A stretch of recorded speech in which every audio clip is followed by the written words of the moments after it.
Hello বন্ধুরা, তো আজ আমি দিদির বাড়িতে এসেছি। তো দিদির বাড়ির ছোট্ট একটা মিনি ব্লগ নিয়ে চলে এলাম।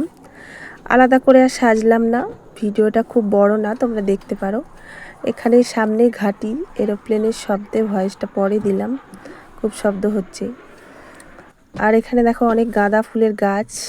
আমার তো এত ভালো লাগলো যে আমি একটা কানে গুঁজে নিলাম। তো এসে পুরো বাড়িটা তোমাদেরকে একবার ঘুরে দেখাই।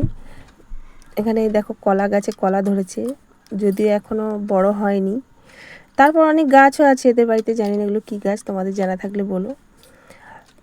তো এই দেখো একটা লেবু গাছ, লেবুগুলো কিন্তু খুব বড়, অনেকগুলোই লেবু ধরেছে, গন্ধরাজ লেবু।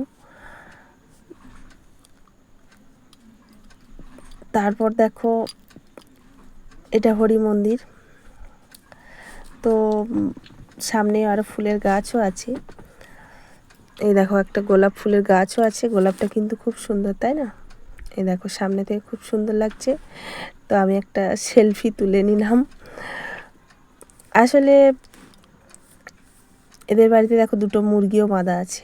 আসলে গ্রামের বাড়ি এরকমই হয়, আমার তো ভীষণ ভালো লাগে গ্রাম্য পরিবেশ। এই দেখো একটা পেঁপে গাছও আছে, এটা দেবদারু গাছ। আরও অনেক ফুলের গাছ আছে। এখানে দিদি ছোট্ট করে একটু সবজি লাগিয়েছে। তো সব শেষে মাংস রান্না করে নিলাম। কাঠের উনুনের মাংস রান্নার টেস্টটাই আলাদা, কালারটা খুব সুন্দর এসেছে, তাই না? কষা কষা মাংস রান্না করলাম, রান্না করে খেয়ে নিলাম। বিকেলে একটু বেড়াতে গেলাম ফাঁকা মাঠে।